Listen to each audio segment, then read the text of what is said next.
Welcome to episode 46 of Rebels Without a Pod, the show that dares ask the question, Switch 2? In this economy? My name is John, and joining me tonight, Andy, who does our artwork and graphic design. Hey, everybody. Naveen on music and audio production. Hello, hello. And returning from the City of Lights, Pod Daddy Eric, a.k.a. reading a book, Chimpo.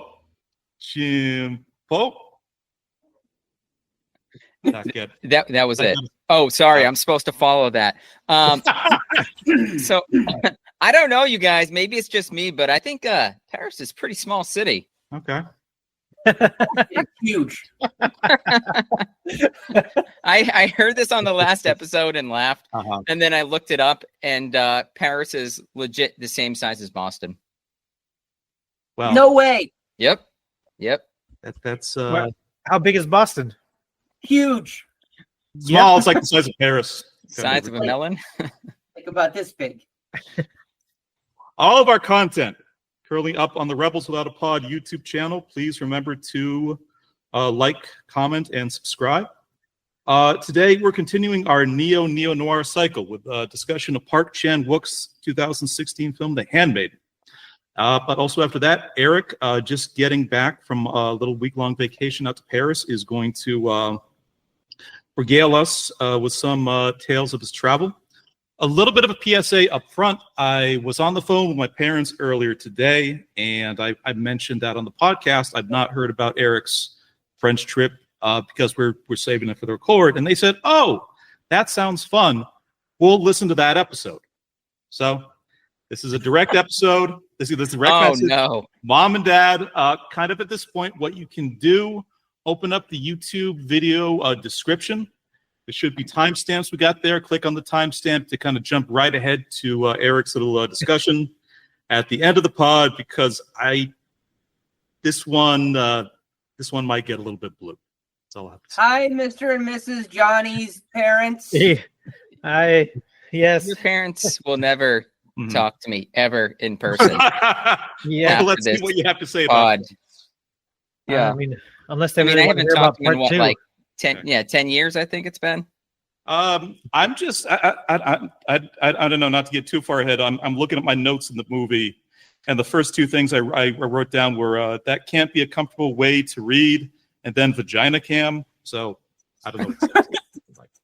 All I kept hearing in my head when I was watching a lot of these scenes, I Mhm. just heard that somebody screaming "scissor fight," like "scissor fight." Scissor me timbers. Yeah. Again, Mom, Dad, episode description, all like the timestamps are there. I will very clearly say Eric's description of parents. I put in parentheses, attention, Mom and Dad. Easy enough. Just kind of just click the link. It's like watching maybe a squirrel eating a rabbit, Uh-huh. and you're like, "That's so awful," but you stay for the entire meal. Yeah, I would say don't fast forward, guys. Listen to the whole thing. Especially I when You would we didn't say, have to uh, watch the movie. That was the movie. Hmm. Squirrels and rabbits. before we get to the movie, though, gentlemen, how's it going? This gentleman. Yeah. All is the same here on this side of the equator. True. True. Yeah. We're all on this side of the equator. We are all on this side of the equator, so I mean that yeah. There's just I appreciate Exactly. Feel your pain. Just had to throw it out there. Mm. Yeah. Mm. I bet it's similar on the other side of the equator, just upside down. Right. Ooh. Hot, That's a good snow, point. hot snow falls up. Yep. You'd like to Yeah, that's say? my understanding of it anyway. Right. Yeah. Toilets flush, counterclockwise, I believe. Unless you got one of those machines from that Simpsons episode that reverses the Coriolis. Yeah. It does that. You're supposed to salute and kind of cry softly, sing the Star Spangled Banner. I don't know. I had this is a very random sort of follow-up thing that I wanted to mention from like a previous episode, but there was a standing question, and it's I think about it, it's kind of been like a little bit since all four of us like talked. That was Kiss Kiss Bang Bang, which is kind of close to I guess like a month ago at this point. But there was a standing question during either our worst or best named sorbet at the end of the episode, Kiss Kiss, Marry Marry, Bang Bang, where the conversation sort of went off, and at one point it was wondered out loud what actually happened to the stingray that killed Steve Irwin. Yes. Yes. Okay. So I did a little bit of research. I did a little bit. This is cursory. This is cursory, half-assed internet research. I will say this: the Australian media and any kind of like other source I've been able to find is very, very cagey on what specifically happened to the manta rays. There was a brief period kind of directly following that where the Australian police had to put out sort of like an advisory because people, I guess, were going out to Australian beaches and randomly stabbing mantas to death and leaving them on the beach. Ooh. I guess is a warning. The whole continent's full of criminals. What did you expect? But this, so there's really no detail about what happened or did not happen to that kind of manta ray. But the surprising thing about like the research they did, like the way I pictured it in my head, the way probably a lot of Americans kind of pictured in their heads, like kind of what our picture of what our association with kind of manta rays are, is I picture something like maybe the size of like a dinner plate, maybe like a little bit longer, with like just kind of like a sort of like the spiny tail on the back. And I had assumed this entire time that's the thing, and some horrible freak accident had that's what killed Steve Irwin. It turns out the actual manta ray that killed Steve Irwin was 6 feet wide and 220 pounds. Okay. Oh shit. 6 feet wide and about 220 pounds. Now, for a frame of reference, I am about 6 feet tall and about 220 pounds. So the manta that killed Steve Irwin, just try to put a picture if like I was really, really flat and carrying like a butcher's knife and fucking snorkeling. That's the thing that actually sort of came after that. The ocean is full of monsters and should be filled in with concrete immediately. 100%. That's true. Yeah. So, John, I don't know if you could kind of recreate for us maybe what happened with Steve Irwin, since you're so close. And not while I'm still living in the desert. I mean, I could go down to Lake Mead, but that's like 3 inches of water, dude. There's nothing I can do. I was thinking about it as well after we talked about that, and I kept thinking maybe how long. Do we know how long manta rays live for? You must have looked this up. He could still be alive. He could still be out there. If they let him go, unless they euthanize him. Steve Irwin, like kind of just kind of the numbers. He could be like likes to surf. He could be like in his mid-40s, living in a condo in Vegas, like right now, just trying to get like a software engineering career sort of back in order. I don't know. I kind of just stopped at 6. Yeah, that's where I was leaning towards with it. Right. Yeah. Let's see. I will say this: when I was in Paris, one restaurant I went to, I'm not going to save this because this is relevant now. Right. But one restaurant I went to, I'm looking at the menu for appetizers, and they have the usual things on there. It's like you can get escargot, you can get frog's legs. Mm-hmm. I see they have like the standard like pate, and I'm looking, and I didn't think the translation was correct, but it was manta ray pate. That can't be legal. It's a legit. I was like, this can't be right. I went and I Google translated it, and it translated to manta ray. Isn't there like a decently popular, if you go in Tokyo, like in the like the Shitamachi, like really old school neighborhoods, like izakaya will actually have dried manta fin as an appetizer. They cut it up and you really eat it with mayonnaise. Have you had that? Do you know what that is? That sounds awful. It does sound awful. Really tasty. I'd eat it. Like, would you say? Yeah, you tried it. Yeah, I've had it a few different times. It's sort of like imagine kind of like fishy beef jerky is the thing. Ew. You know what? You did the right thing. I would have passed on it, but we got to fight back against the manta rays. Whatever small thing you do, I mean, it contributes to the larger fight against. Turkey, Japanese dipping sauce was a spicy Kewpie mayo. Tasted like pork skin that had gone for an ocean swim. This is off of Reddit r/food. every bite you take, you also have to say, "This one's for Steve, motherfucker." Just so you guys know, stingrays typically have a lifespan of 15 to 25 years in the wild. Yeah. Some species like the manta ray can live even longer, up to 40 or 50 years. Wait, do you see what it says in parentheses? If they've tasted murder. Yeah, well, they live longer. They thrive off of it. God damn, it's the human blood. It prolongs their life. I'm telling you, Right. concrete. It's a complete like Nosferatu effect. I think they can also like live a long time if you like torture them in a Korean basement. I think like that helps a little bit. Sure. Aihiri, dry Little- stingray fin, otsumami snacks. Yummy. Sounds My delicious. I feel like they have a song that they like play when you eat the manta ray fin. And how does that song go, Eric? Manta, manta time. Okay, so last week we did our 1996 movie draft episode. It's the first time we'd ever done draft on the pod. Naveen, Andy, had a pretty good time with that, right? Yes, Yeah, it was he very did. fun. All right. It was very fun. I thoroughly enjoyed the whole procedure. I actually even liked the part leading up to it where we had to do the the research and try to pick the whole thing was fun. Yeah. I totally want to do that again. Pick another year. Naveen, how about yourself? Yeah, definitely. It was cool.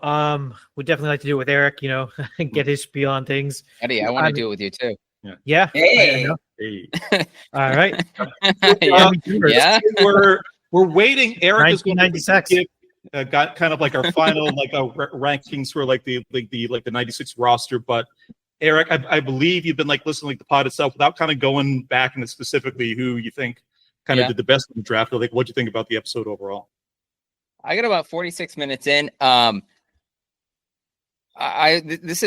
wrote a couple notes for this because I was pretty impressed. I'll say this, John. I don't know, if you've got a new exercise routine or something, or like a new girl in your life or something, but I just saw a very confident Johnny come through. Yeah. In the last episode, I can absolutely promise you none of those Johnny. things are happening at the moment. Yeah, you know what it was. I had a spreadsheet. In front of me. Yeah, that would get me hard too. This is the thing. My goofy line of work. This is the universe is chaos. If you have like a spreadsheet, you can bring some amount of order to things. That's Johnny's happy place. Johnny's happy place. Microsoft Excel, not a sponsor. Yeah. I did like how I just thought the dynamic between you guys, Napone is the best, and I think maybe he contributed to this. The fact that he admitted he actually watched listened to episodes of our pod. What a confession! Holy shit! He even mentioned Cunny, and I was like, no, now that's too much. You've crossed that line. He's there. He's like, back. I'm enjoying Cunny. They're kind of a lot to get through. And I was just like, Eric and I literally just do those for ourselves. Who is this for? Nobody. This for? Nobody Why at does all. this have to be public domain? It adds, I don't know, like some spice or stakes to it, but just do the fuck. I like looking at like when you post metrics and you see how many times people how many minutes somebody's listening to a Cunny episode. Right. I think the most was like 18 minutes. And I was like, I want to meet that person. Because it's fun to make them, but again, it's like when you're talking and you're doing the episode and everything's going really fast. Right. And then you take a step back and you listen to it and you're like, oh, everything slows down and just kind of It's kind of similar like the pacing of kind of like reading versus writing something. Like yeah. I mean, I do have fun making them though. It's like one of those Mr. Beast contests where they have to put their hands on the Tesla, and the last one to take it off wins the Tesla. Unfortunately, nobody wins touching anything. it to begin with. Nobody. Nope. Well, nobody wins anything when they listen to our podcasts for the longest. Right. Anything, it's a detriment. We should promise them something. I don't know. Offer them. I can go to their house and make crepes or something. Listen to you, Mr. Continental, already coming back. Make crepes. I've got a book. I'm sure I can come up with something. Question for the panel. I don't. Man, I'm a little bit. I love doing the drafting episode. I'm really excited to kind of like mess with that format like a little bit.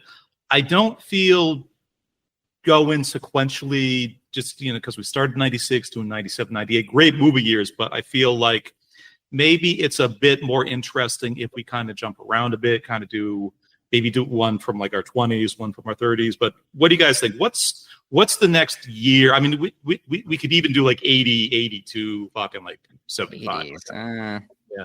What's the next good drafting movie year, assuming we don't just kind of jump like right to 97? What do you guys think? I mean, I'm a sucker for anything 1980s. I just really like the 80s. So my vote would be for something in that decade. But at the same time, it could be really fun to go like way, quote unquote, way into the future and do like, the something in the 2000s, like the, 2010, 2020s. I had 2005 in the back of my mind, just because it's actually like, if you look at like, again, our podcast spreadsheet, it's like actually the year we've covered the most so far.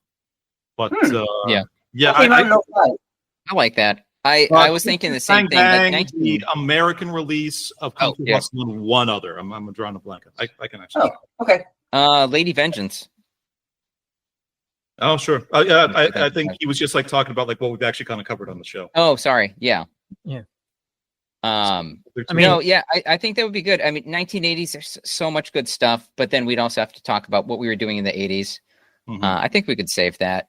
Maybe Grizzly Man was the other 2005. Oh. Okay.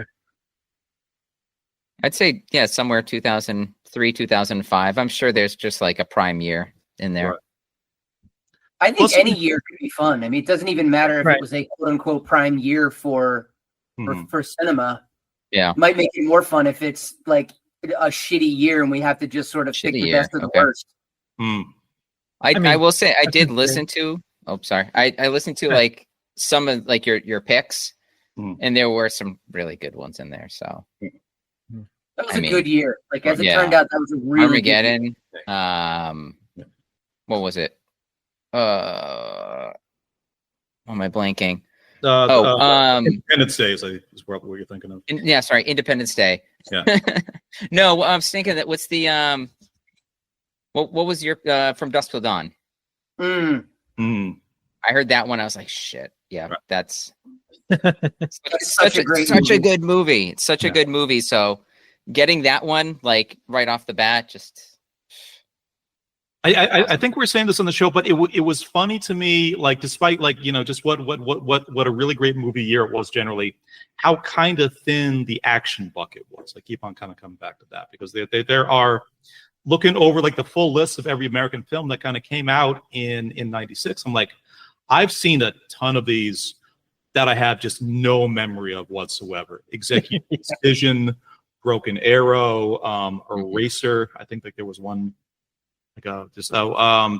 Maximum Impact. It's a Van Damme and the hot Natasha Henstring movie that your boobs came out at one point. No details about the other movie. Yeah. What more do you have to remember? Yeah. Boobs. Boobs. Yeah, that's enough. Speaking of, why don't we? Do you want to go on to like the topic for the evening? Yeah. Is it a movie? Let's do it. Cinema. Okay, I'm going to do a little kind of prop comedy here, if you guys don't mind. The Handmaiden is a 2016 noir historical thriller. Please don't do prop comedy. Chan Wook, starring Kim Min-hee, Kim Tae-ri, Ha Jung-woo, and Cho Jin-won.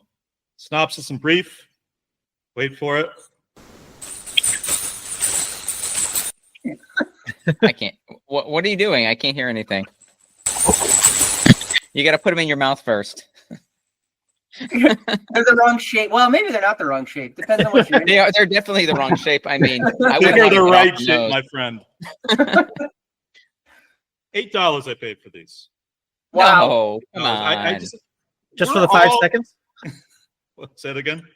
Just for 5? For this reason? Just for like the 5-second bit. now I got these bells. I got to do something else. He's going to be so proud when it's like Christmas time and he goes to his parents' house and he hangs that on the Christmas tree and they're like, John, that's such a nice touch. And you're like, What a nice. ding-a-ling. Keep in mind they're listening. They're like, to this wait a episode. minute. That's Yeah. from the podcast. I'm like, Yeah. Mom, I said twice, timestamp. You just got to. There's a whole middle hour, not you or really anybody else. Coming. Oh, I never might French early. I didn't know. Alt, synopsis in brief.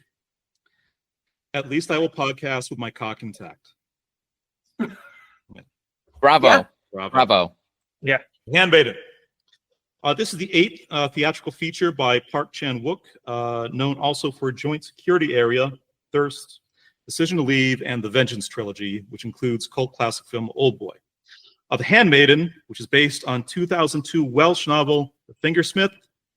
Nice. With the setting change from Victorian Britain to 1930s Korea during Japanese colonial rule. The film was released to near universal acclaim, with dozens of domestic and international publications lauding it as one of the best of 2016. Hype from the Handmaiden debut on the festival circuit was so widespread that almost 4 million tickets were pre-sold in South Korea ahead of the general release. This is film critic Matt Zoller Seitz writing in his 4-star review of the film. It is voluptuously beautiful, frankly sexual, occasionally perverse, and horrifically violent. At times, its very existence feels inexplicable.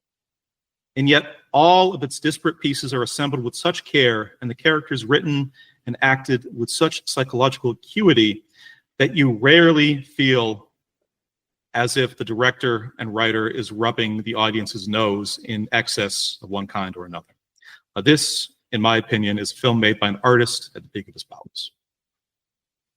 So this one was my pick for the noir cycle, and I think like the Zoller Seitz review, just better said version of anything I can kind of like say about this movie. This is just one of the best films I kind of saw that decade. This director's a personal favorite of mine. This I don't put at the even kind of my personal favorite of his movies, but I would kind of go along with like the general consensus for all the kind of Park Chan Wook's films. Like this is probably like objectively the best one. So just kind of leave it at that. Gentlemen, what did you think? General impressions? All right, I'll take that one. It took me a few tries to get through. Okay. I don't know if it was just the lateness of me starting at like 9 o'clock at night or something, but I did end up falling asleep and having to rewind and come back to it. That was mostly part one. After that, the sex scene, so you had to go back and watch that. I don't know what was going on there. I gotta make sure. Let's rewind that. I got really sleepy all of a sudden. I swear there was a scissor fight going on, but Scissor me timbers. Yeah. No. As I mentioned, it was only in part one. Mhm. Once part two hit, Right. I was awake. Oh yeah. Once you kind of see once like the layers kind of start peeling back and you sort of see the Rashomon kind of like the one of the kind of great things kind of structurally this movie kind of does of sort of you have kind of part one and then part two sort of relaying basically like the exact same story from kind of Hideko's perspective. Like yeah, absolutely. I think for seeing this the first time that's when it just sort of kicks in. You called it. I didn't even think about it. Rashomon by Kurosawa. Yep. The Japanese film. It does the same thing where it breaks it up into each part of the play or the movie is being from like a different character's point of view. So it helps you fully understand what was going on in that situation.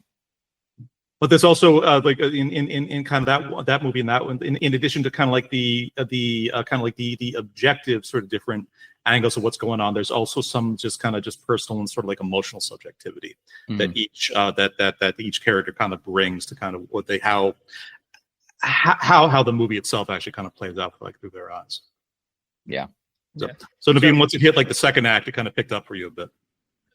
It did. And I tried watching a little earlier as well. So it picked up a little bit. I think the part of it was for me, it reminded me a little bit of Cruel Intentions with that in that part one with the kind of betrayal of trying to lure someone and, get something out of it. So that's where I kind of was like, oh, okay, so this is just it's kind of a new adaptation of that, but right. Again, Cruel Intentions, of course, are based on sort of like the sort of like like the 1800s kind of French novel and film. There's been a few different versions of Dangerous Liaisons. Right. Hmm. So, and then I guess it kind of had a little twist once it got into part 2 and whatnot, which kind of made it a little bit more interesting going on. And I'm not talking about just the scissor fight and things, but just the way they turned it around. And then there was another plot, coming in to do, more betrayal and more, con artist type stuff. Yeah, more of the noir elements start like emerging in the second and third act, or like the femme fatale with their secret a secret agenda, and like the double cross and the triple cross and everything else. The kind of complexity of the characters, moral ambiguity surrounding it. Yeah. So overall, I thought it was pretty good. Again, the first part was a little tough for me, and I liked it a little bit. And I mean, kind of jumping questions, but we can come back to it as well. Just it would be something check out more of Korean type movies and things, because I'm not too familiar with it myself. So it'd be something interesting. Have you seen anything else from like this director? Not that I can recall. I may have, but his other stuff, if anything, is a lot wilder than this. So would have stuck in your head. Like if you had seen Old Boy, you would probably remember Old Boy. Gotcha. I think all his movies have like some scene in there, or a couple scenes even, where you're just like, oh shit! Like it's stuff that you would never expect to be in a movie. Right. But I mean, I think that's what kind of makes it good too. Is it's like something that kind of keeps you on your toes when you're watching it. Although I will say this, just to add my point of view for this movie, I've seen this one before. I watched it when it first came out. This is the second time I've seen it. I truly thought it was a masterpiece. It's kind of like Everything Everywhere All at Once for me, where I think even that one was like it's like 3 chapters. But they approached that one a little differently. But the whole thing is, it's just like, after you see like chapter 1 of this movie, and it has that twist, like right at the very end, you're like, oh shit. Like this girl got played, and she's the one that's actually going to get thrown in to the hospital. Right there, you don't expect it, because it's like it's building up, telling the story. Like there might be some kind of romance going on between these 2 women. It's beautifully shot. It's acted in really interesting ways. It's occasionally sort of very it's occasionally very very very kind of like traumatizing, or very very funny, or like very very sexual. But it feels at the start, without kind of knowing the twist, without kind of knowing the overall structure of the film, it could, I could certainly see just expecting this to be kind of maybe like a more elevated Eastern world kind of shot version of like a Jane Austen story, something like Victorian. Sure. Yeah. I could see. Again, when I was watching it, feeling the exact same way, where I'm like, I know where this is going, because I've seen it, so I know what happens. But at the same time, I remember the first time I watched it too, I didn't feel the way I do now.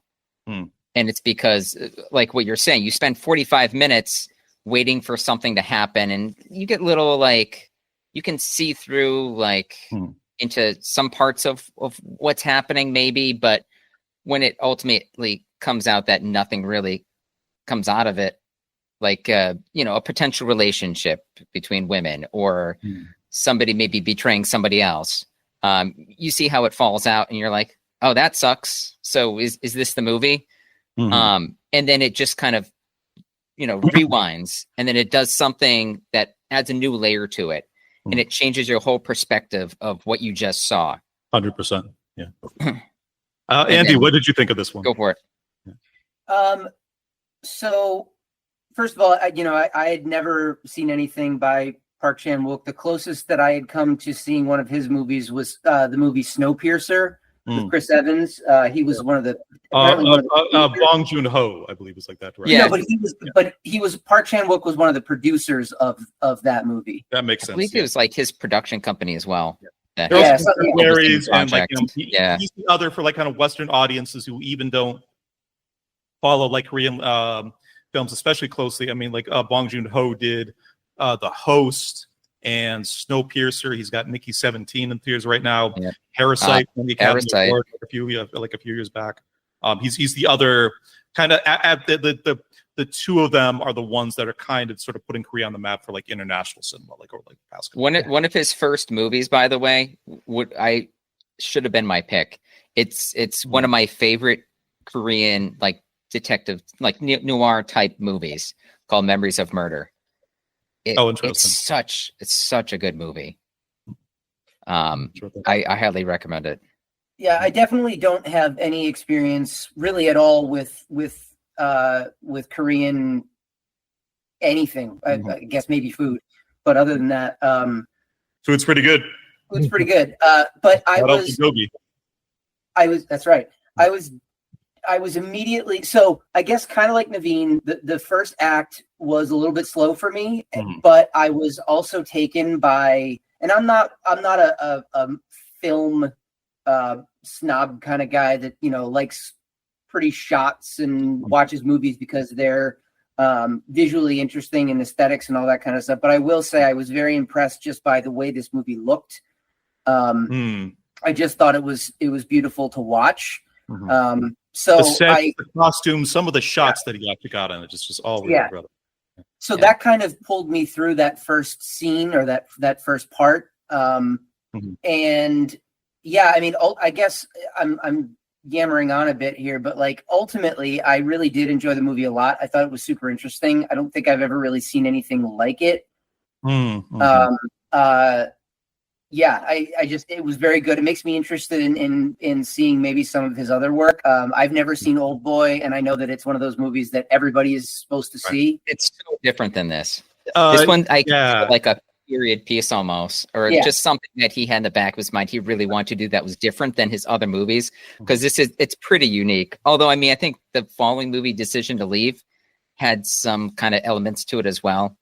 Where it's just kind of like a slow, dry build, but the story the Handmaiden and Decision to Leave are far. If you can believe, like this is a restrained film compared to like his earlier filmography. Like he compared to kind of Thirst, compared to like the Vengeance trilogy, Joint Security Area. I've not seen, but supposedly kind of similar. Like he a lot of what he made his name by was what they kind of called, in the like initial marketing of his movies, kind of Asia extreme. Like it was kind of like he did a lot of his kind of earlier stuff is done in this occasionally sexual, but mostly just hyper violent kind of just kind of like riffing on like kind of like some like the kind of like the Western sort of grindhouse movies like the 60s and 70s, but like very violent, very shocking, but done in a color and tone and aesthetic that, particularly sort of back in like the late 90s when his stuff first started to come out to the States. It was just shit you just had never seen before. I remember just being exposed to some of the stuff in college initially and just completely having my mind shattered because I'm just like, it was another layer of like, Asia's so cool and I got to actually get out there at some point. Yeah. Same thing. When I saw Old Boy, I'm like, it's like the first time I watched Fight Club. It's just one of those things where it's just such a different movie and it hits you like right away. Like it commands you to watch it, and you can't turn away because you're like, what the hell is going to happen next? Yeah. So I'm interested in checking out some of his other stuff, but yes, I enjoyed this movie. I still would die on the hill of saying that I hate subtitles, and this movie is tricky, by the way, because this is really kind of keep you pedaling subtitles in 2 different languages. I mean, it's Korean people speaking Japanese and speaking Korean, right? Yeah, and like the aesthetic of there's so much Japanese influence in a lot of like the sets and just the way people handle themselves, the way they dress, the things they do. It's cool because I mean I was reading about it for like Vigo's Toes, and I'm like, where did he get this idea? Like, why would he choose like 1930 when you could have chosen like any point and have all this like Japanese, like heavy Japanese influence? Like, I just didn't understand what the whole point of it was, but I thought it added a new layer to it. I thought it was really different and interesting. Yeah, we can circle back to this if people have kind of more content on this when we do toes, like, we can certainly kind of dive in like a bit more. But Korea was kind of formally occupied by Japan from like about 2010 to the end of World War II in 1945. Not 2010. 1910. 1910. There you go. Yeah. Hold on, let me get my spreadsheet back up. Isn't that the year Armageddon came out? 2010. But the whole thing with Uncle Kozuki, and like the fact that he was Japanese, he was Korean born, but he was a traitor to the country. It doesn't quite say what he did to help the Japanese kind of win the war, but he got a fucking gold mine out of it. And the whole thing that he fetishized Japan, he fetishized the West. His mansion was half in Japanese style, half in kind of a Western style. Mm-hmm. The fact he took on a Japanese name, the fact he insisted on, the fact he was trying to become like a naturalized kind of Japanese citizen. The fact he was, collecting sort of books in Japanese and forcing them to kind of be performed by his niece, like that character and that mindset was really, really reflective of a big cultural narrative that Japan tried to push on Korea during those occupation years. The whole conversation of like, Japan is smart and sharp and modern, and Korea is, I forget the exact wording, but is soft and stupid and slow. Like that was so much of just what the Japanese colonizers, that is what they tried to kind of drill into like the headspace, like the citizens, like over and over again. Yeah, I was reading about that as well, that they said Japan at the time were open to the different things happening outside of Japan, while Korea was kind of like shut off from the rest of the world. Right. And what ended up happening is when Japan started occupying Korea, it kind of forced Korea to embrace kind of like the Japanese like belief of things, and kind of forced them to see what else is out there. And I think what they saw, there was just too much for them that to absorb, that they just were kind of like, they're just overwhelmed by it. Exactly. And so you see just people like, what is this? Like, what do we do here? What do we want to like, because it's such a huge change to what they're used to. So you can just see throughout the movie. I mean, you look online and people have written about it, but I mean, you can just see all the different various changes that are being, like with Kazuki and everybody. Like even out of the 4 lead characters, all 4 obviously Korean actors, 3 of them have Japanese names. Just that they all speak very good Japanese. That's the other thing. I know they spent like 6 months like studying Japanese for the movie, but holy fuck, like Suki, she's like, what is she, just like street riffraff or something that speaks like fluent Japanese? Like, holy shit. Like I mean, she must have been learning since she was like little or something, because it's like everybody was speaking Japanese so well. And so I'm like, how realistic is this compared to like actual 1930s? This is also about like 20 years in the occupation. Maybe with Suki, you could argue like the character side of it. It's like she might have like been taught to sort of like kind of pick up kind of Japanese at an early age, just as part of the as part of whatever kind of just sort of criminality that she was actually involved with. I did crack up at the beginning of the movie, the scene of them of like the kind of house where they were just collecting orphan babies to sell to Japanese parents that didn't have kids, and they were just feeding them sake to kind of put them to sleep. Yeah. They still do that, by the way. Sell babies? Oh no, feed their kids sake. Oh, okay. But I'm sure that's better. Yeah, they do. Yeah, sorry, they do sell the babies. Shoto Nihonshu, like a little before that. Yeah, it's on Amazon. It's if you subscribe and save, you actually get 15% off, like all babies every 3 months. So that's the thing about Korean babies; they can't go to sleep without like just like little hit of sake and like just a bite or two of like kind of manta ray jerky. Like it's So a couple questions about the movie. Like the style of this film kind of ranges from, as we've been talking about, kind of restrained and sophisticated to somewhat kind of violent and or occasionally extremely sexual and sort of lurid. An interesting thing for me, like this is also my second time kind of watching the film, is like it's on the longer side. It's about like 2 hours and 15 minutes. Watching it again, I kind of realized there are cuts of this movie where it could just be a really buttoned up, restrained Victorian drama. There are cuts of this movie where it could just be sex and violence and crazy shit. There are cuts of this movie that could be purely kind of psychological, sort of just like a thriller or horror kind of thing. And there's cuts of this movie where it could actually sort of be a comedy. Like the things in this movie that made me laugh really, really fucking hard. Like the scene at the beginning where Suki comes into Hideko's bedroom and she's, Hideko is just lying on the bed pretending to kind of be like having a nightmare. And she's like, oh, I sometimes see the ghost of my aunt hanging from the tree. And Suki kind of goes to the window and then Hideko just runs behind her in a sheet going, ah! Really, really fucking funny. This, but but kind of question to you guys for like the length of the movie that this actually runs, and like the fact that it almost kind of tiptoes into kind of maybe not like kind of masala like cinema like a little bit, but the fact it kind of feels like so many different films did that or did that not work for you guys? I was definitely thrown off at first by kind of all the various shifts in tone and all of that. It's the movie starts off and it's like this sort of period. It feels like a period piece, kind of delicate, elegant almost.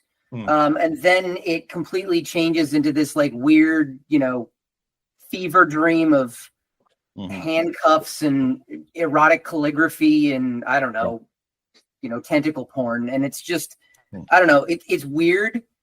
And I think, again, being that it was the first time I watched it, it kind of threw me off a little bit. But the more I've kind of thought about it since watching it, and I actually watched it a while ago now. Andy, shout out, by the way. Sorry to interrupt, but your artwork that you do for the episodes is always excellent. But folks, pause the video at this point and take a little extra time to appreciate the really, really superlative artwork that Andy did for this one. You absolutely knocked it out of the park, I think. Yeah, I really enjoyed doing that one. It was a lot of fun. It was hard. Yeah. At least it was hard for me to do it, but it was good. But anyway, so yeah, the movie keeps you off balance the whole time, which I think ultimately makes like the twists and turns kind of hit even harder. So it worked for me. I don't know that I would always have felt that way, or I don't even know if I had watched it at a different time of day or something like that, if my opinion would be different. But when I watched it, it definitely hit for me. I was curious, if you had watched this prior to us ever doing this pod, how would you have felt about the movie? The same, you think? Would you have sucked out the entire thing? That's a good question. No, honestly, I probably never would have even I didn't watch it, but I wouldn't have even considered watching it. Which is one of the things I really like about this pod, is that it pushes me to kind of do things that are a little more difficult sometimes. Difficult in quotes, obviously, but watch things that I wouldn't have watched otherwise. Let me ask you guys this. What screen did you end up watching this movie on? Yeah, regular TV. My TV. Regular TV. Okay. Nobody standing up with a laptop in the garage, nothing like that? No. I was just asking because it's interesting kind of hearing from Andy and Naveen how it's like a little bit of a slow start. I actually saw this in the theater when I was like living in New York, and I certainly sort of do understand the perspective of it's a little bit kind of slow at the start, but this to me is really a movie you got to see it like a repertory screening or something like that, because it's just when you see this thing on like when you see it projected on the big screen, the colors, the sound, the soundtrack, which is also uniformly excellent, the cinematography, it's so lush just from drop, even though it is a bit of a slow burn at first. Because, you know, just seeing it just in the theater and it just being completely engrossed in like a way that you're like, oh, there's nothing else kind of going on around me. I think that's really one of the ways to experience this. Going back to my initial, I guess, comment about not really, you know, caring for subtitles, I think, if anything, for me, the subtitles kind of took away from my ability to really take in all the beauty of it, you know, because I was spending so much time looking at the bottom of the screen that I'm sure I missed things that were probably breathtakingly beautiful or weird or interesting or colorful or whatever. So, you know, it almost prompts me to want to watch it again now that I kind of know what the story is and pay less. And now, once you have it in your head the first time, you can spend like a little. You can't watch it in dub. That's a tough thing with like Asian cinema. And all I think about is like those old Wu-Tang like kung fu videos where it's just the dubbing is so horrible. Yeah, that would take me out of it even more. Yeah, I think it would have been great if I knew how to speak the two languages, because then I could have just listened rather than read. Yeah, that's a challenge. I want to just apologize to you guys because I was going to put together bingo cards for this movie and then see who could get a bingo. It's like, tentacle porn, check. Blue earrings, check. Scissor fight, check. Sesame Timbers, double check. Sesame Timbers. Mercury laced cigarettes. Yep. Oh, mercury laced cigarettes. I love it. Just a double check. Let me put up. Has any guy in a film been more handsome? Has any guy been more handsome while being a complete jackass than Fujiwara? Like, other than the four of us, like doing this podcast. I thought he was handsome. Yeah. Really? That's what does it for you? Yeah. You know, he's a fucking Puma. He was just kind of lounging around. He's got like those nice suits. When he's getting, he's watching. Well, he got his ass slapped, right? A few times he had the slapped or whipped. A few times. Whipped. I don't know. Something after that ass. Apparently, his character is gay in the original Welsh novel. I'm not quite sure why they decided to. I felt like that could be part of this when I was watching it. I don't know why. I felt like here's another little like twist we're gonna sprinkle in, and then in the end, he does something with like the uncle or something like that. Right. That's what I thought the ending was going to be. I'm like, I didn't think he was going to take him out. I thought it was going to be like, you know, the count's like, I'm just going to keep you here, and then they're going to have some kind of weird sexual thing, and he'll be his like. The Jade Gate is closed. You got to go through like the back. You got to go through the servants' entrance. I'll say this: what a waste of that octopus. Just sitting there watching the massacre. I'm like, come on, bring him in on the fun. He's kind of like Chekhov's octopus, but just just completely just blah blah blah blah. I like to watch. He was actually like the one that painted Hideko into Dream of the Fisherman's Wife.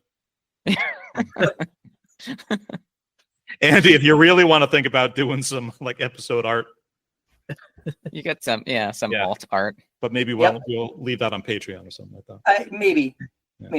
Yeah. That always means no. Hey, Dad, what are you doing? What is that? I don't like to talk about it. Never mind. I know. Go back. Watch on your TV. How does this film, to kind of pivot like a little bit to like the broader theme? Because this is really the odd one out of like the four movies that we're covering. Like does this film and does this fit in kind of what your understanding of like noir films were previous to doing the cycle, and does this fit into the way we kind of talked about in the Kiss Kiss Bang Bang episode, where we discussed like a little bit that noir can kind of be like a larger umbrella? Like, where does this movie kind of fall for you guys? It's interesting.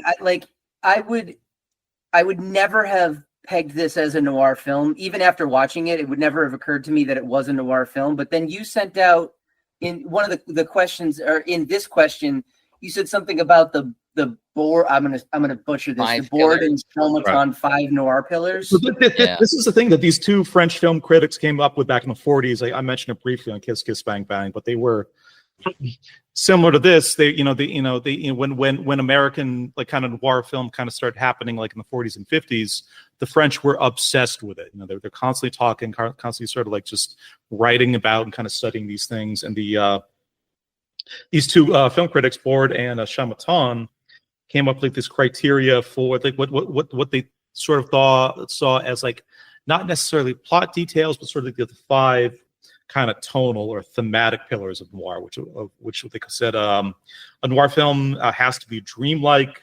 strange, erotic, ambivalent, and cruel.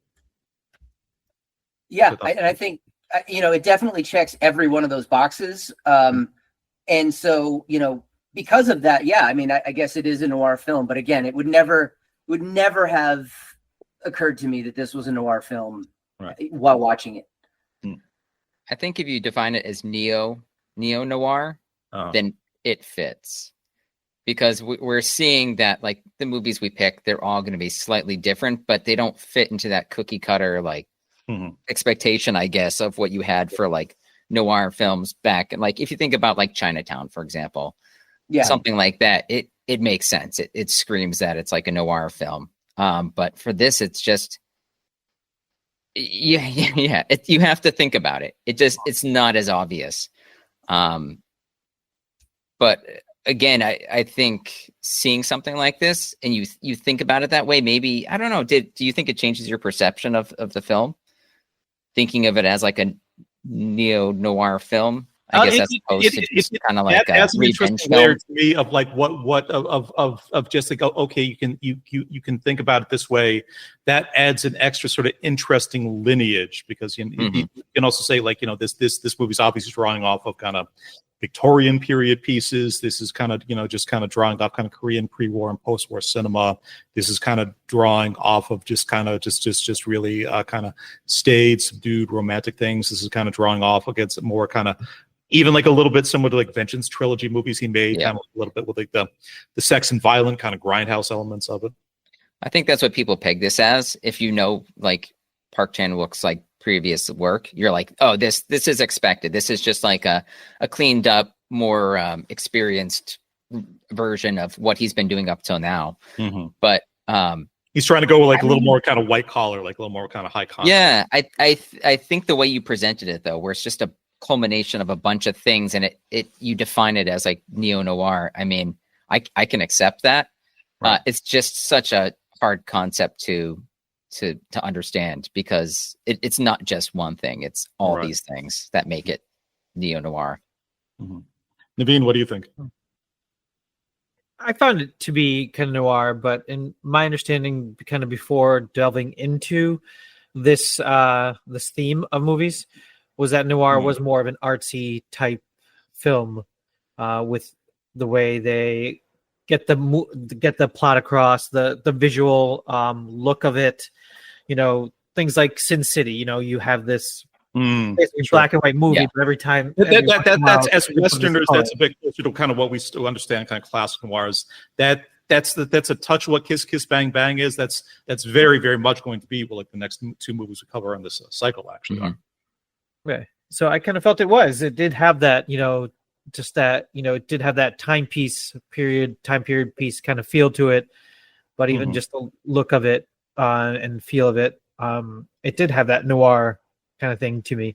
Part of it was, we mentioned, I think with Kiss Kiss Bang Bang, the detectives type stuff, where you're trying to figure something out, and obviously this had no real detective in it, but there is detective type work.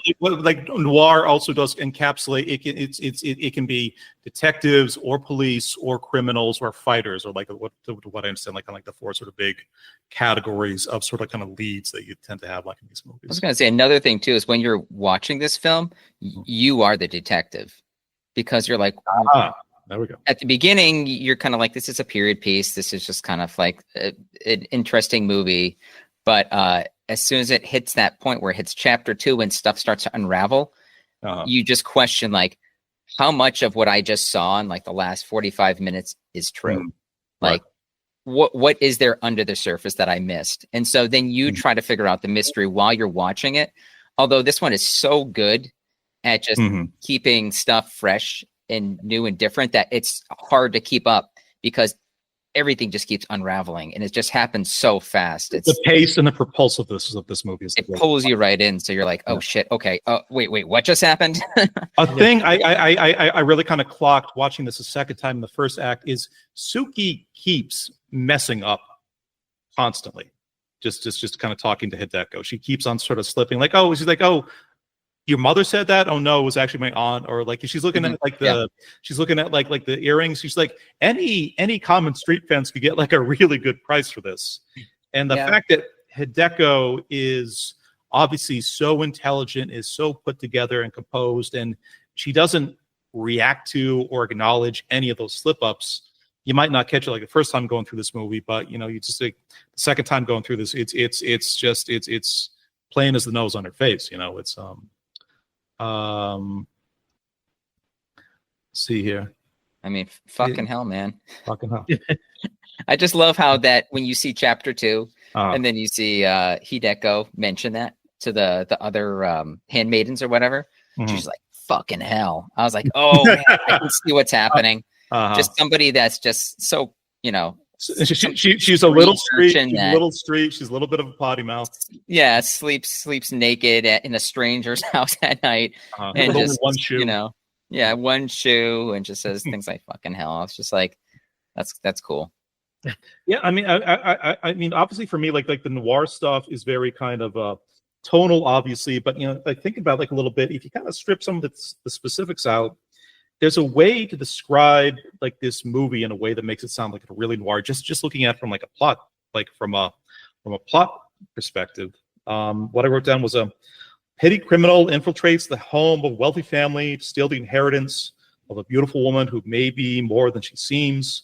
She faces the criminal faces high and low life scum and endures multiple betrayals against the backdrop of the country's kind of degraded post-war period.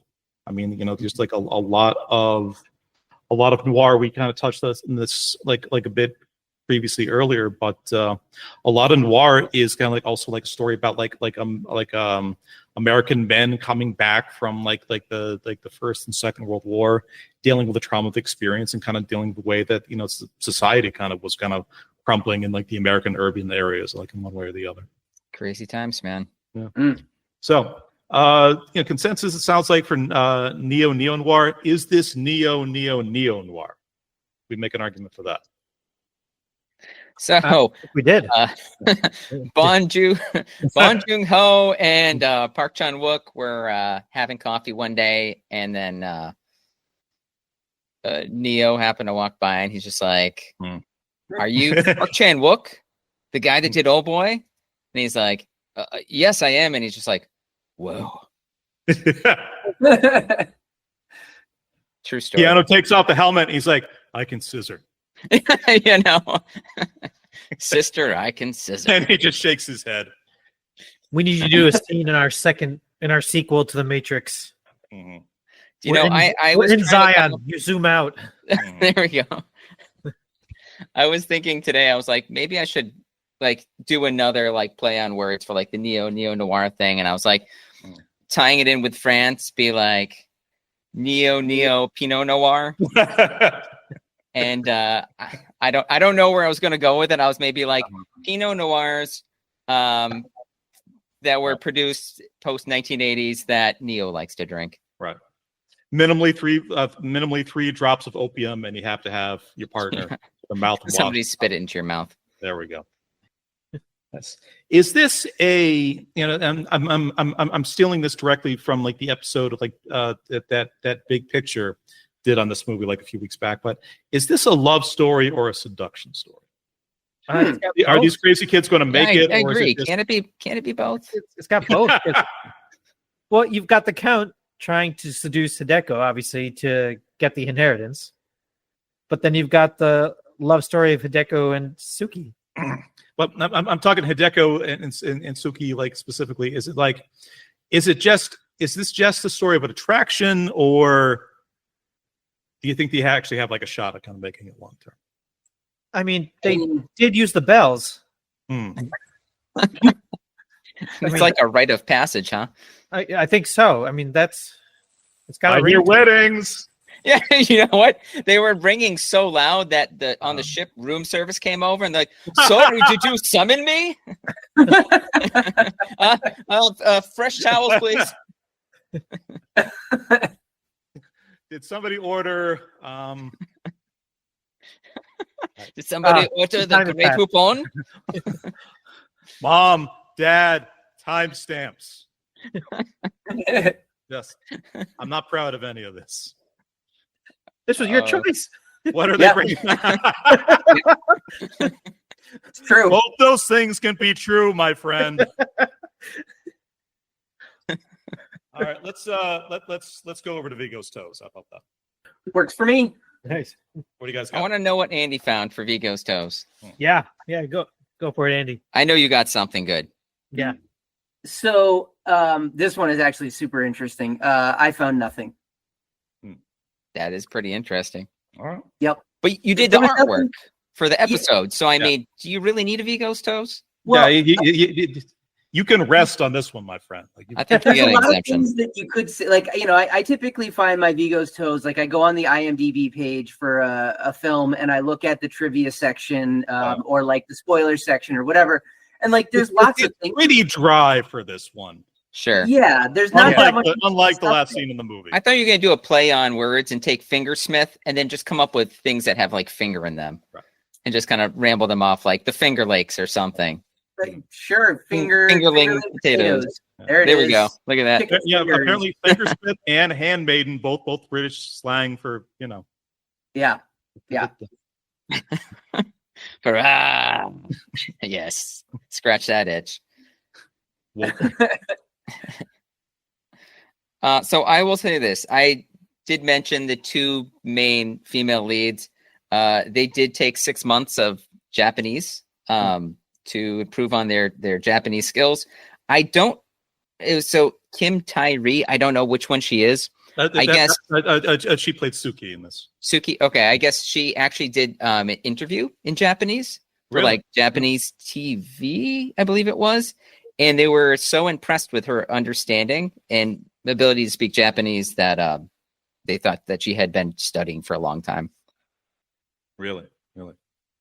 Wasn't there also like the woman who played Hideko was actually I guess when this film kind of debuted in Japan, there was kind of similar feedback for her of like her Japanese performances, particularly in the reading scenes, are supposedly like phenomenal.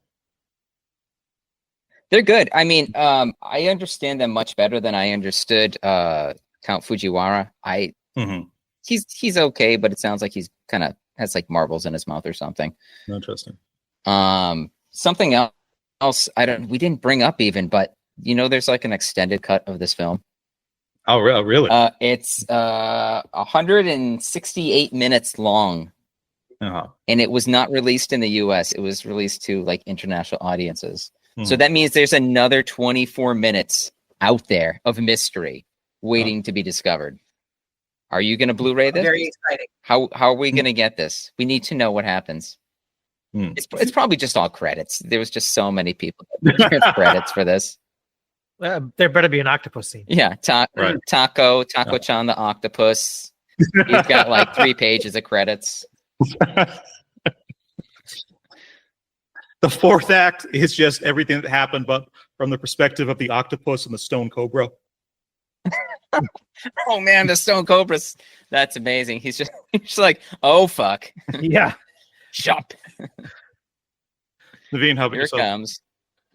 Let's see here. It was kind of dry, but I thought it was kind of cool that the song that the children were singing in the beginning when they were following the soldiers was an allusion of the relationship between Hideko and Suki.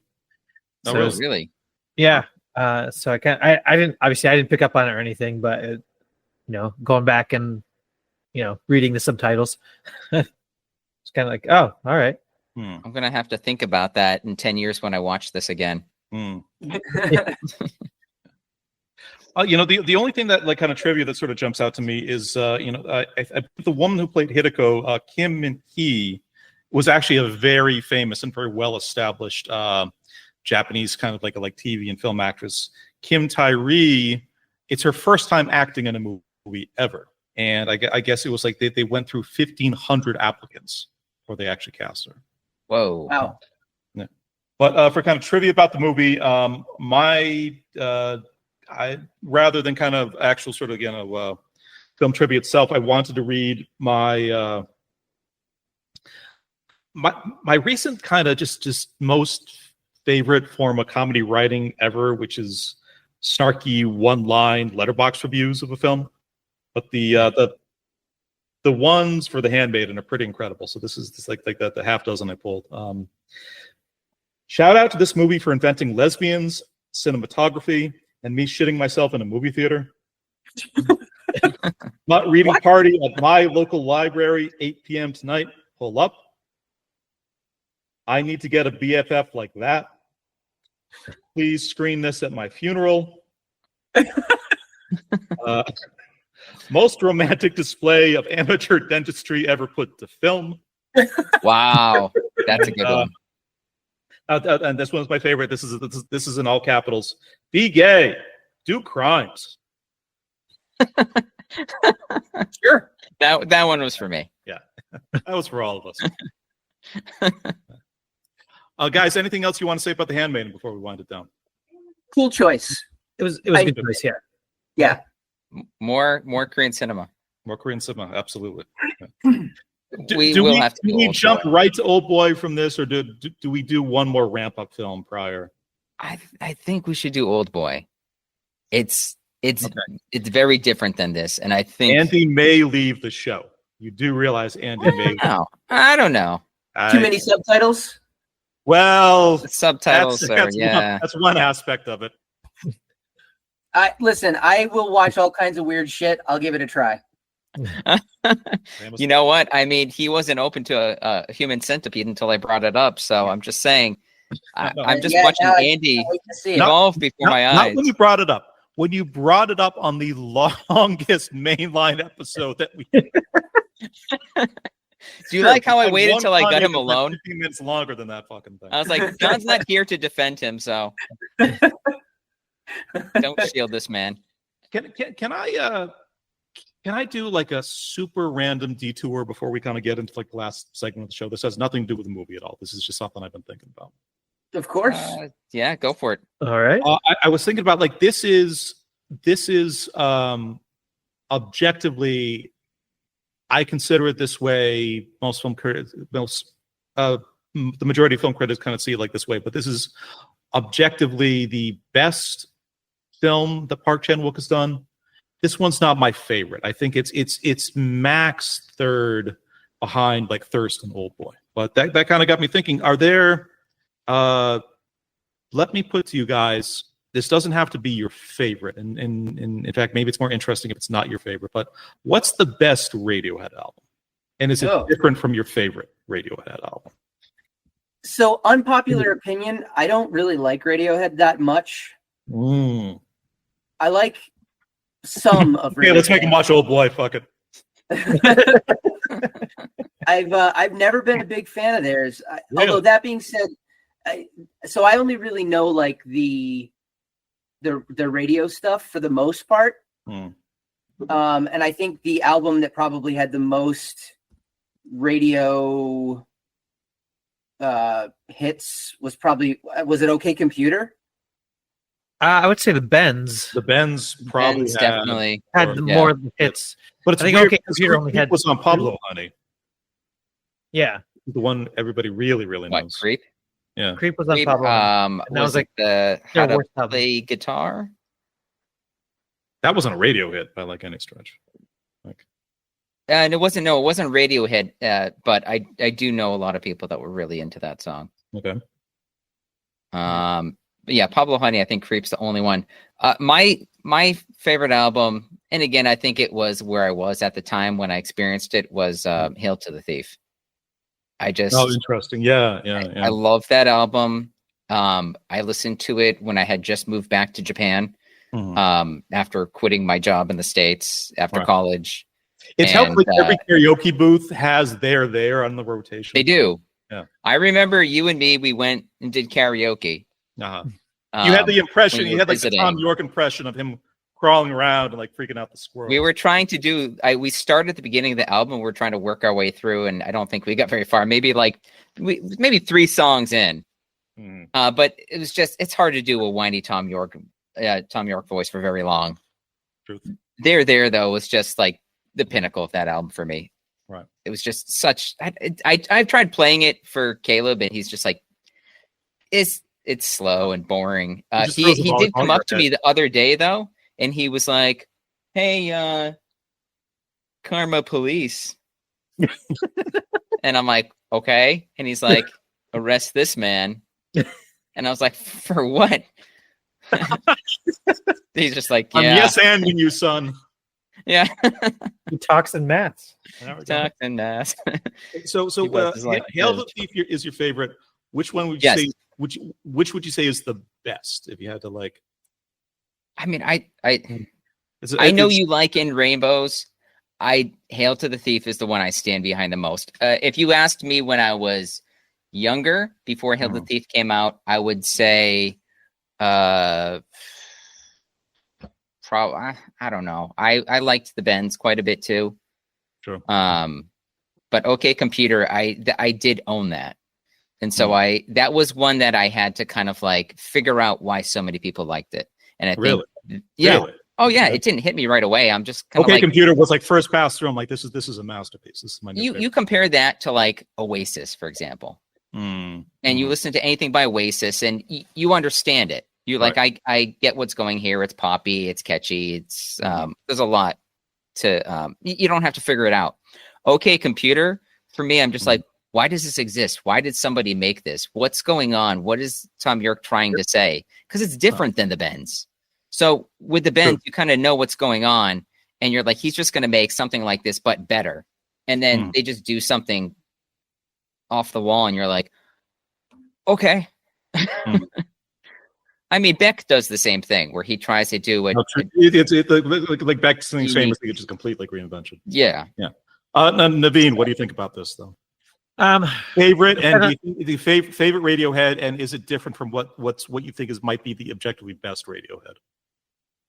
Yeah, I'm kind of right there with Eric. Hail to the Thief, I really did just, maybe it was the time or something, but I just jumped into it. It was great.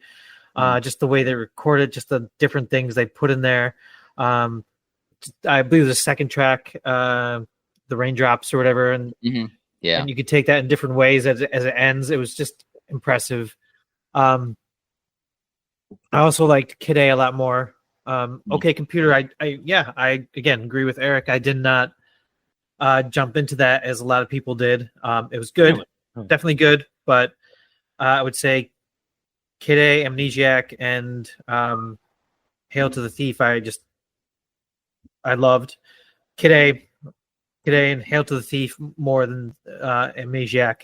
Sure. And then the Bends was just all around great. But Bends again it's more of your pop, I guess, rock that you could say your regular typical. It was a transitional thing between Pablo Honey and OK Computer.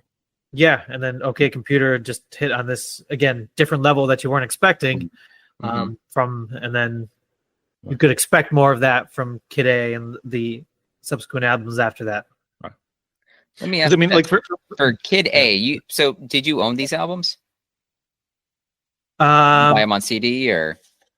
Yeah. Okay. Amnesiac, I didn't. I didn't either. Hail to Thief, I did. I had Kid A, and then like Kid A was just because there was I forgot how much time there was between their release, but I remember Kid A was like the next thing that we had been waiting for after OK Computer. So when that came out, OK Computer was just before college. Kid A hit like in the middle of college, and Amnesiac right after college. It hit so hard, and I listened to that album so much that when Amnesiac came out, I didn't even give it like maybe I listened to it once or something, and I'm like, oh, this is kind of like B-sides. Right. I mean, I have that was kind of like the consensus at the time, but but like Pyramid Song, I'm like, I don't. It's not like a huge single for me, but the more you listen For to me, it, the I more mean, you can kind of understand it.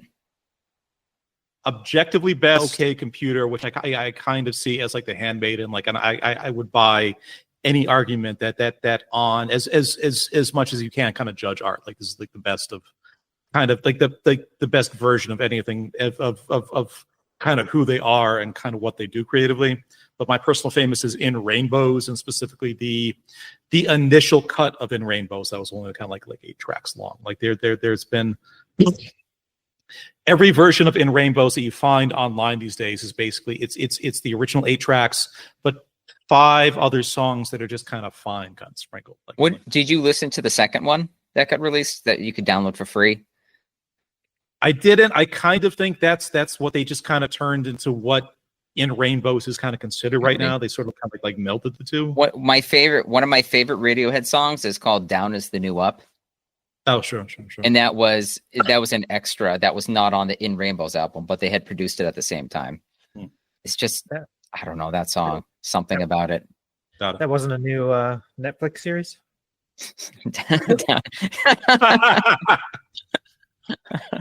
I would watch the shit out of that if it was. Down with love. I'm telling you, season 3, I think they're on now. From the makers of 3 Bodies, No Problem. Okay, let's get off of Radiohead, because Andy's looking like he's going to feed all of us to his octopus. No. I like that you guys love this band so much. I wish. Right. I've always wished that I loved Radiohead. Consolation. Always. Anytime any of my high school or college friends start talking about the Foo Fighters, I kind of go like a similar headspace. I think I do too. Sure. I got to give you guys this though. I heard somebody mention Red Hot Minute was their favorite Red Hot Chili Peppers album. Okay, this has always been the there's no bunnies in that. There's I know. We got to come and save Santa. I hands down for me, Californication. Without a doubt. Wow. Okay. It is my favorite of their albums. Blood Sugar Sex Magic. It's okay. Yeah. Not for me. No. I would make the argument that most of the Red Hot Chili Peppers is not very good. That's a fair argument. Yeah. Hey, what do these bells mean? Time for a new segment. Ooh. Moving on. Mom and Dad, welcome back. Welcome back. I appreciate you sitting out like the last kind of hour and change. Our final segment for the night, un coquin à l'étranger. Un coquin à l'étranger. Un coquin à l'étranger. Un coquin à l'étranger. Naveen, leave in the best one. A Rascal Abroad. Which one is Rascal Abroad. Okay, that's what it was. Just you have to say it in a more condescending manner, and then it makes more sense. Un coquin à l'étranger. Wait, okay. Un coquin à l'étranger. No. It just looks like you're asking for cocaine. No. God damn it. The little snort. They're all staying in, John. Sorry. Being cut all of this out. Final segment of the evening, our sorbet, A Rascal Abroad. Eric, you've just gotten back from about like a week or so with your wife in beautiful gay Paris, and tell us about the experience. Gay Perry was there. We had a mimosa. In spirit. He was knee deep in pussy. Wait. Fawn. Yeah, Naveen, keep all of this in. Stat. I will lead by saying this. I was impressed with Paris. I had an amazing time, despite whatever John said about Paris. I think it's been difficult for me because for years I've dreamed about going to Paris. And mostly because of Anthony Bourdain and his love of French cooking and French food and the French people. And John's lent me books about France that I've read, and it gives me kind of maybe like the opposite picture where it's like the French just like to fight about everything. and they hate you no matter how hard you try Well, to my experience was the first week in learn their Paris was really language. fun. The second week where we got stuck there because of volcano made things like a bit weird. I understand. There's a lot to be angry about. Yeah, The French don't need an exception here. But what I decided to do, because I decided to kind of like forget everything I knew about France and start new. And so I got this book about understanding French people and the way they communicate. And chapter 1 taught me that I was reading this on the plane right over, by the way, because I didn't want to do any research. I just wanted to jump into this and figure this out. And I was really excited. So the first chapter is called Bonjour. And at the beginning, what Bonjour means is, this was the interesting thing I read about. Is so this book, by the way, to give you some context, it was written by these two people. They're French Canadian. They have 2 kids. They were hired by by some company to go to France to live there for a couple years and just write a book about Parisians. And so they lived there for 2 years just by themselves. This is before kids. And they had some fun experiences. They wrote a book about it. And then they moved back to Canada. They decided then, after about 10 years or so, you know what? Maybe we didn't give, like, Paris a fair shake. And so they decided on their own, they're going to write a book about whatever they want to write about. And it was mostly understanding Parisian people and doing it with kids. Sorry, Eric, who actually wrote this book? That's It wasn't Adam Gopnik, was it? No. We'll have to post it in the description for the video after this. I'll look it up. But it was, put it this way, it's not a very good book. It's interesting because they teach you a little about what it's like bringing kids into the situation and understanding how schools work and, making friends and how children's interaction with expat adults experience kind of being challenging. And there's also a lot about like the historical understanding of why people speak the way they do or the way they think they do, which I just kind of like glazed over. So I kind of pick and chose what I wanted to learn. But this chapter, Bonjour, I thought was the most interesting because what it tells you, it says, it doesn't matter if you're talking to somebody at a supermarket and you're asking for like where margarine is, or you're at the library looking for a book, or you're at a restaurant ordering food, no matter who you speak to, you need to start dialogue by saying the word bonjour. And it doesn't mean like, hello, how are you? Kind of like if you think of it more like when we're in the States and we're like, hey, you see somebody from you work with and you're just starting the day. You're like, hey, morning. How's it going? Interesting. You don't expect them to be like, oh, I'm doing great. I took a morning shit and I waved my kids off to school and I had some toast and I had 2 parliaments and a jam on it. Yeah, smoked a parliament. It's more just kind of like a way to signify that you're going to have an interaction with somebody. Okay.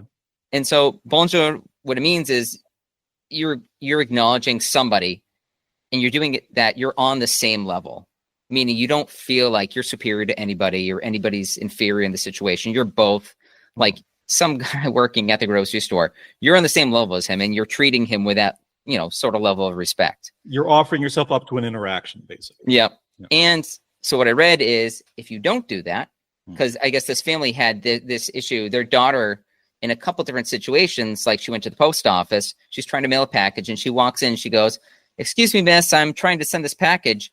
And then she got to the point where she's like, okay, so what do I need to do? And the woman's like, don't know what to tell you. Next. Ooh. And so reading this, I was like, oh shit. That's what I need to do. Every person that I meet, I need to say bonjour. If I'm gonna have some kind of interaction. And the whole key thing is if you say bonjour and you don't wait for them to respond bonjour, then same kind of response. They're just going to be like, okay, fuck this person. It's just some American. It's just doesn't give a shit. They just want something. Right. So to be respectful, I acknowledge you have to wait for them. So what I do is I tell my wife, I'm like, okay, remember when we get there, Bonjour. You have to say bonjour to everybody. Like Mhm. any kind of time you're going to talk to somebody, you're asking for directions. You need to do it. This is what you were explaining to your wife right after you've read the book on the flight over to Paris. Like this is information that you were. We miss you. Okay. Well played. You didn't wait for my bonjour, by the way. We miss you too. Yeah. This is kind of that joke about all you really need to do to kind of teach piano is stay one lesson ahead of the student, but interesting. I guess they did a Japanese version of this book too, and it says you just have to walk up Japanese people, say konnichiwa, Konnichiwa. and they're like, "Oh, konnichiwa." Right. This person speaks Japanese. It's not sumimasen, and then you bow like 6 or 7 times. No. No. I also to add on to Just randomly go up to any Japanese person, start reading medieval erotica, just see where the conversation goes. explain this tentacle to me, this straight tentacle. Oh, it's going deep. Hentai. Yeah. All right. Johnny's parents, Uh-huh. just Yeah. skip over this 5 seconds here. Naveen's going to do like a parental advisory, like He annotation. put a mosaic over John's mouth when he was just talking about that last part. Didn't block anything. So we get to France. I'm all excited. I was just like, here's the other thing too. I'm like, if I say bonjour to people and I say it really convincingly, and because I'm half French Canadian, they're going to be like, this guy's clearly French. I don't, you know what? It doesn't work in Japan, but I'm like, they're going to see me. They're going to think I'm French. They're going to respond, and it's going to be great. Wow. And so I remember we took the metro, and it was €13, and we took a train from the airport to downtown Paris. Mhm. Our hotel was right by the Louvre, which was just amazing. It's 1 block away. And we go into the hotel, and we see the people, the concierge, and then I'm like, they're like, bonjour. And I'm like, oh, bonjour. Please tell me with that exact tone. I did. Fine. I really hammed it up. I'm like, I'm French. You know, I can't just look French. I have to be French. So I'm like, because they do say you have to apply emphasis. So I was like, bonjour. And they're like, I don't want to derail this, but did you read anything past the first chapter? a little. Okay, well that's there's another section I'll tell you about in a second. Okay. So I do that, and they're like, yeah. Are you? So you're staying? Are you checking in? Did they And I was immediately switch to English after this? Yeah. The problem is that they went right into English, and I just was like, no, I'm going to be stubborn. I was like, oui. And they're like, okay, what name is it under? Okay, we're doing this, I see. Okay, fine. Yeah. Well, And I was like, and they're like, oh, what, can you say that again? And I pulled out my ID so they could see it. But the thing I forgot is Naveen, remember to beep his last name in post. Add accents to my pronunciation, please. Just it was got reserved. this whole fucking thing. It was reserved under my wife's name, so it just made the whole conversation irrelevant. Uh-huh. And my wife's like, "Here's my paper. Here's the paperwork. I printed it out. Yeah, it's under my name."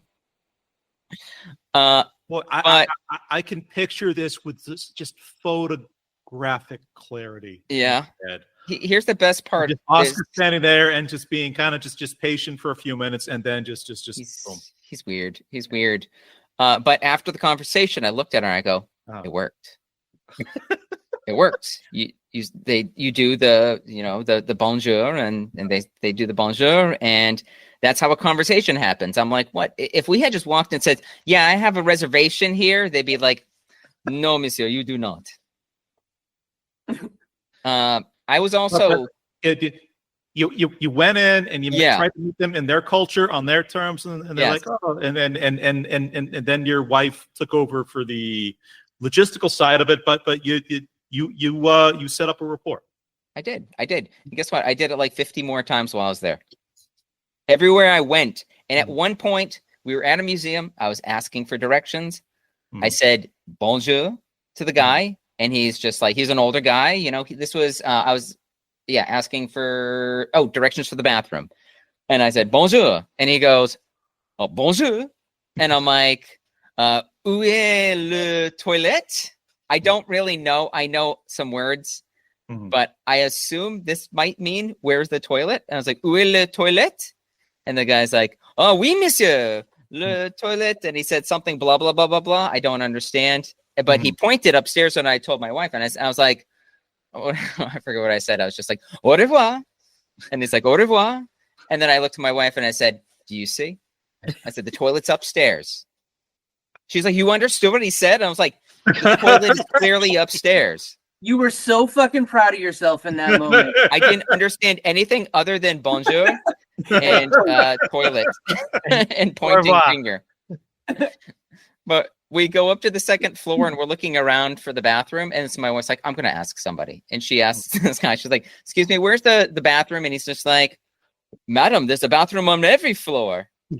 And she's like, so she comes back to me. She's like, so there's a bathroom on the first floor. So we didn't even have to come up here. And I'm like, you know what? I don't think you didn't say bonjour, so I'm not sure, because I read another chapter saying that the French will lie any chance they get. So I'm like, I think he's lying to you. You have to keep pushing him until he gives you the answer you want. So then she goes to the bathroom on the second floor. We go back down to the first floor. You know, no fucking bathroom. No fucking bathroom. No bonjour, no bathroom. So that was a win. Janai, it would say her home country. So this is what I'll say about my trip to Paris. It was lovely. I did a red eye. I started the morning I arrived. I said, I'm going to see as much as I can. I'm just going to power through it. And so the very first day I went to the Arc de Triomphe. Sure. I got to walk around that. That just blew my fucking mind. It's much bigger than I thought it was going to be. Just the plaza it's in. Plus, how does the traffic around the Arc de Triomphe? How are there not bodies, just cadavers piled like knee deep on the perimeter? You would assume so. Yeah. But yeah, I mean, they had that like rotary around it, and it really wasn't. We got there maybe about 9 or 10 in the morning, so it wasn't too crowded. Wasn't crazy. Yeah. So I had to go underground to get over to the Arc, but that was like my first impression of Japan right there. I also saw a Uniqlo store, so that was also like, hey, look, Uniqlo, that's a Japanese brand, that's cool. But Arc de Triomphe, I went and saw what is that called? The Saint Chapelle, I guess it is. Saint-Chapelle, yeah. It's like it's an old chapel. It's got beautiful windows, but it was under construction. So, but the nice thing about it is like you have to go up to the second floor to see the actual chapel itself, and then it has these just like giant, like 100-foot stained glass windows all around the top that light shines through, and each window has a unique design on it. It's just filled with unique like pictures of mostly Jesus and awful things happening to Jesus, but the colors were just really mesmerizing. It was a really cool experience. Let's see. Other things I did. The second day I went to the Louvre. The Louvre, again, if you've never been, like, holy endless, fucking absolutely endless. Shit. Yeah. I will say this. I couldn't go. I spent 4 hours walking around. I'm still suffering as a result. My neck hurts really bad because I kept looking up at the ceilings. Yep. Just weirdly, there that's where they keep like a lot of the best art. They do. So I was talking to my wife, and I guess what they did is it used to be everything was at the Louvre, and then they split that up with like the Orsay Museum, and so the Orsay Museum has more of the modern stuff. Like I guess mid to late 1800s into some early 1900s stuff. That's where you see like Van Gogh, a lot of Van Gogh stuff, Renoir. My memory of like the Musée d'Orsay is like there's this hallway you walk down and you turn into like this exhibit room, and when you turn in, like the angle when you're coming up to like the doorway is you can't quite see what's inside, and and you turn and come in, and it's a giant painting of a nude woman from the waist down, with just spread legs and just a massive hairy puss, and like the caption beneath it is just the origin of life. Exactly. I wrote that. That's in my notes right here. You should walk in and say bonjour. Bonjour. You have to whistle into the hole. Bonjour. And then it comes to that special camera angle where you see Eric's face just going. No. Okay. Chinese parents don't listen to the French. No. part. So I have a treat episode for can only you be guys. 10 minutes of Radiohead. Nothing. Everything else goes. Your parents will not have to suffer this. But I found something online to try to explain to people what I saw, because I didn't look at the title of the painting. I saw it. First I was disgusted. I said, why is there just like a puss sitting there? Like, why? I'm like, I kept telling my wife, I'm like, look at all these naked women, all these museums we go to. These are all these artists' lovers. Like, this is the world to everybody. Like, Notice this is what he brings this woman up. lets me have Mona sex Lisa. with them. Yeah, except for the Mona Lisa. She was the one prude that held out. But She was the French Hideko. yeah. Here's your Hideko.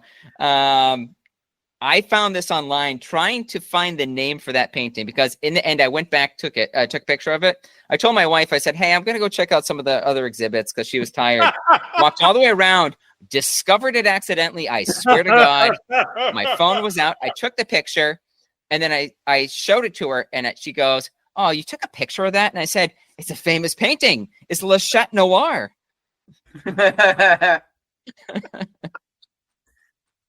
That's a different kind of cat, Eric. Yeah. But this is even better. Okay, so your parents can't see this. I love this painting, by the way. I wanted to find the name of this painting for real. I looked it up. I discovered something called HOMU, the Homeless Museum of Art, located in Brooklyn. Okay, somebody there did a painting in appreciation for the origin of the world. But they did a little twist on it, and I saw this and I just lost it. So let's see if you can see it. Oh, wow. It doesn't come in very clearly, but It's pretty clear what it is. Because podcasting is an audio. Oh no, your camera just refocused. It's basically, there it is. So there we for go. the audio listeners, it's basically the same thing, except it's smoking a pipe. it doesn't have a title. So I was curious to see what you think the title might be. That one might be the Le Chat Noir. I would call it good old Puffy. Smoking a Called pancake, it Daddy's scratchy beard. a bong and a blint. Bung in a I think blend. Oh, Smoking a pancake. that should be a spliff. I would call it back in my day. Daddy needs me time. I cannot send this episode to my parents. We just have You to. can't. We have to stand for the show. Look, I'll recover. Okay, so I went to the museum Orangerie. They probably know pretty well. It has these wide paintings of water lilies done by Monet. And the amazing thing part about it is you go into this room, circular room. They have 4 paintings. There's 2 of these rooms, and there's special lighting that was so it's filtered lighting.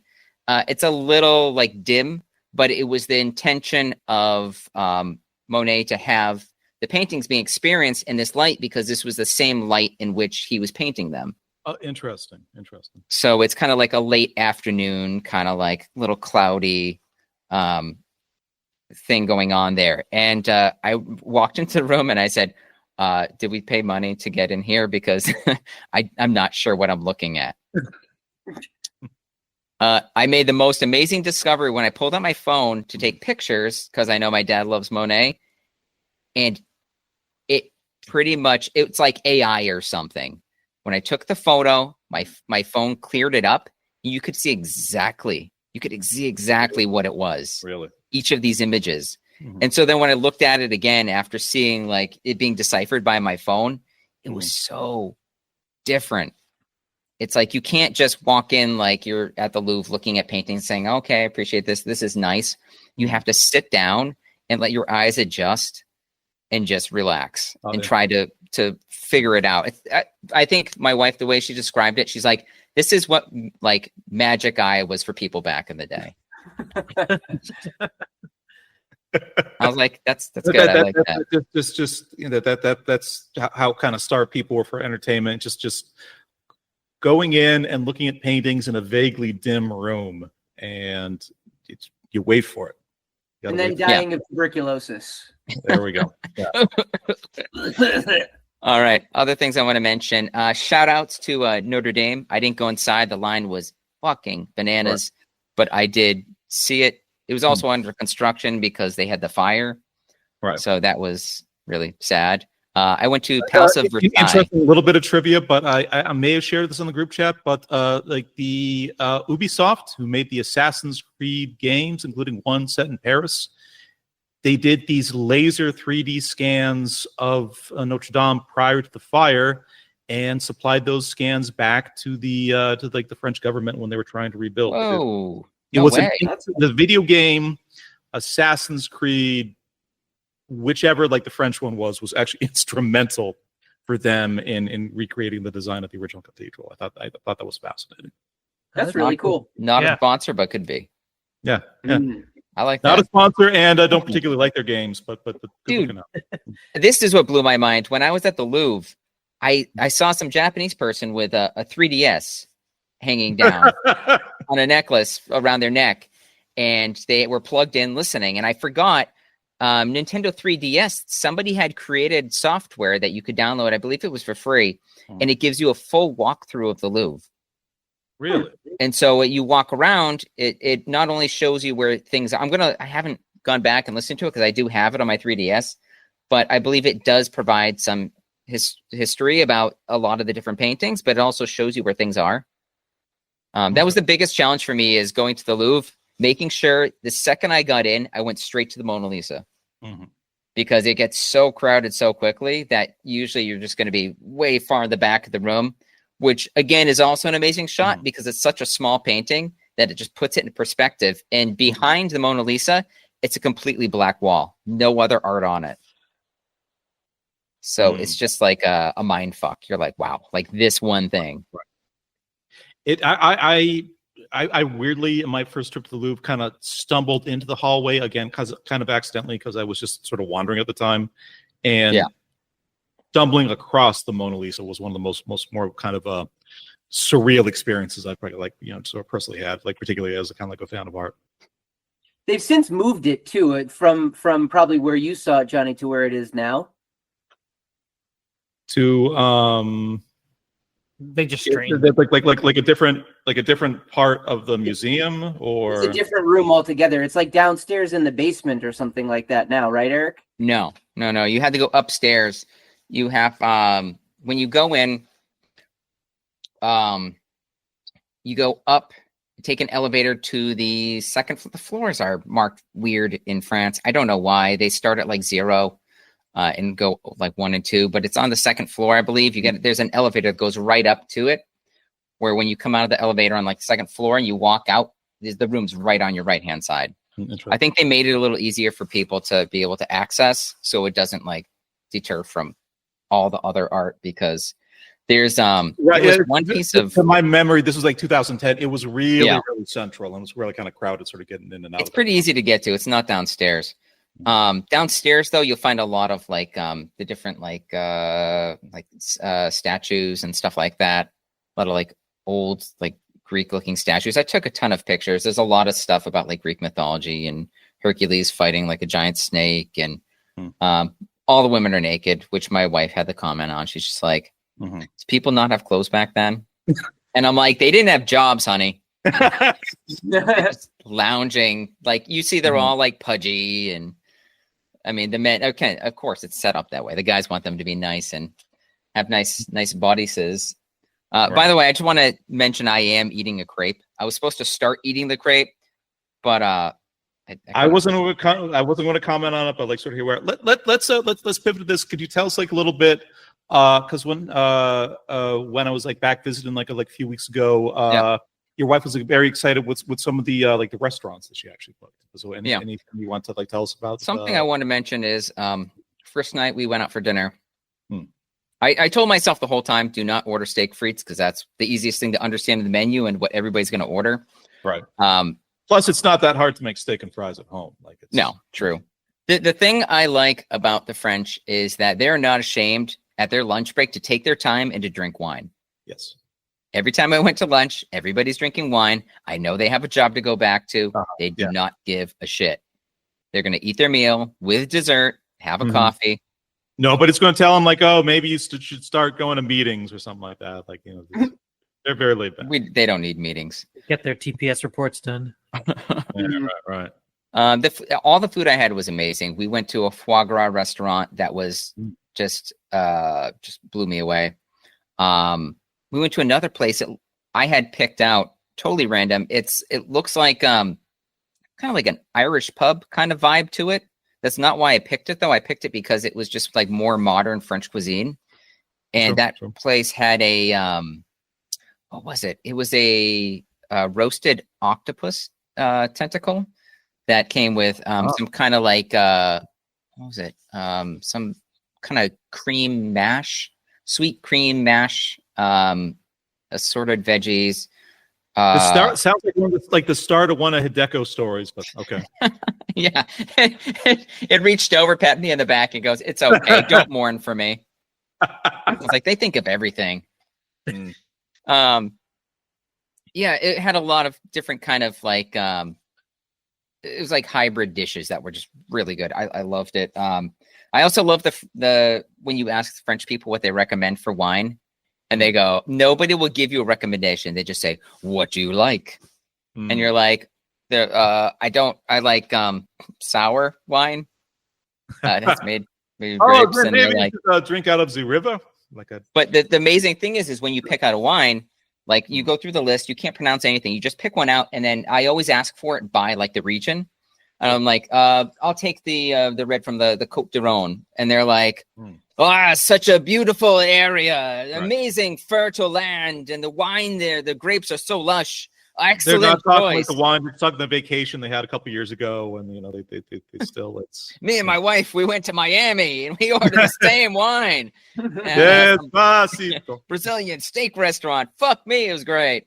Oh, the French know how to live. Here's the one thing that go to meetings. Yeah, go to work. Go work. The one thing though that go back to work. The one thing that bothered me the most, though, is all the French waiters very good at English. They help you out ordering whatever, but when you order escargot, they call it snails. That sounds disgusting. It's because it is disgusting. It's disgusting. Have you had it, Andy? No.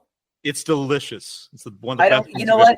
It's only delicious because it's drowned in butter and garlic. You can make parsley. anything taste a lot of parsley in that. Yeah, the one I got had a ton of parsley and olive oil. Yeah. I had one. So there's one waiter, right? He's a very friendly guy, and he's like, "Okay, what would you like, sir?" And I'm like, I'll get the escargot. I'll get 6 escargot. Get a side of bread. I'll get. I wanted to order frog's legs. My wife wouldn't do it. I was like, I'll get some like. Really? Yeah, I'll get some pate. That's where she drew the line. I was like, she's like, it's frogs. It's frogs. Think of the frogs. She'll eat snails. She eats snails. Yeah. So the guy says, he's like, okay, so you want the pate? And you eat what the majority of Japanese people eat. The frog, like it's like, it's oh true. no, it's true. Yeah. She'll eat sea snail. Sashimi. It is nasty. Or the sea snail she'll eat is like the size of like a tennis ball. It's puke. So the guy's like, he just relays my order back to me, and then he goes, okay, and the snails. You want the snails? And I was like, yeah, I want the snails. So he comes back, and then he gives us our food, and then we eat the food, and it's delicious, of course. And then we order our entrees, and we have that. And afterwards, we're just having like a couple drinks. I ordered something. I went, looked at the menu. I said, I'll pick 2 things that are different. I picked one called the piscon, which was, I guess, the best way you could. It's supposed to be like some kind of orange liqueur and beer, like a wheat beer. Okay. It was all right. It tastes exactly like the guy described it, which was beer mixed with Coca-Cola.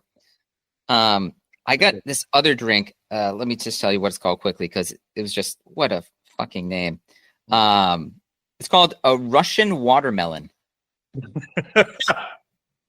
And I was like, okay, I'll get the Russian watermelon.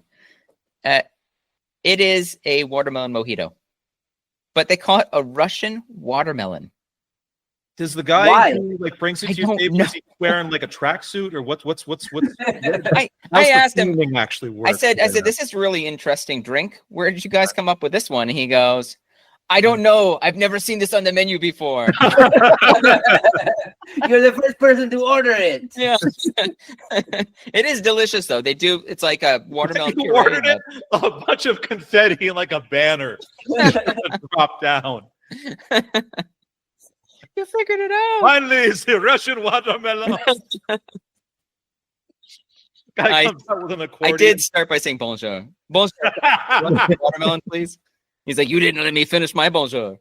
Beautifully So done. he did come back. I want to say this though. After a meal and everything, he comes back to me. He says, you really loved the snails, didn't you? He's like, do you have this back in the States? Like, what do you call it? And I said, well, sir, we call it escargot. And he's just like, oh, haha. I was like, I'm not joking. We call it escargot. We do not call it snails. And he's like, okay, thanks. I was like, French prick. No, I'm kidding. Just Take that out.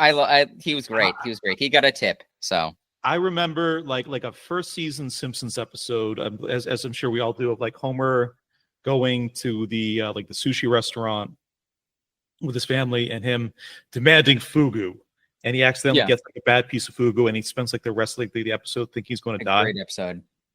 Similar to that, just just thinking that Americans have no understanding what escargot actually is, and thinking that's really, really funny to call it like something like fucking snails.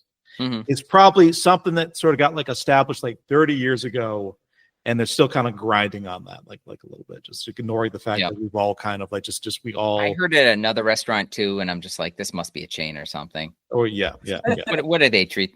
How do they train these people? Or this must be just some kind of standing like running joke, Yeah. All right, I have to end on this note. Okay, I was at the Orsay. I walked off by myself. Mm-hmm. I found the painting of the puss.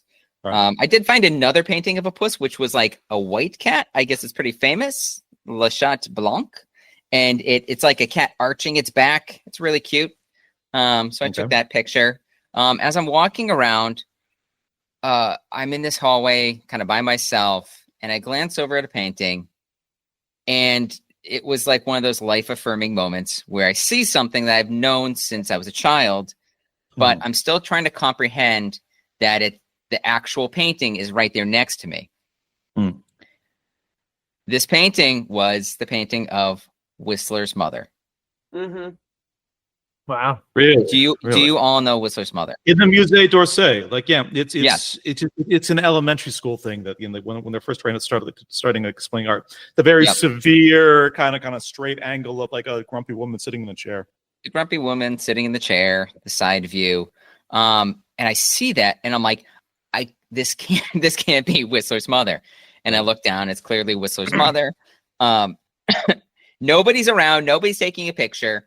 Right. I mean, I'm blown away. So I'm like, that's fucking Whistler's mother. That's like the actual painting. Like I remember from when I was a kid. I can't believe it. It's here in this museum, and I just discovered it accidentally.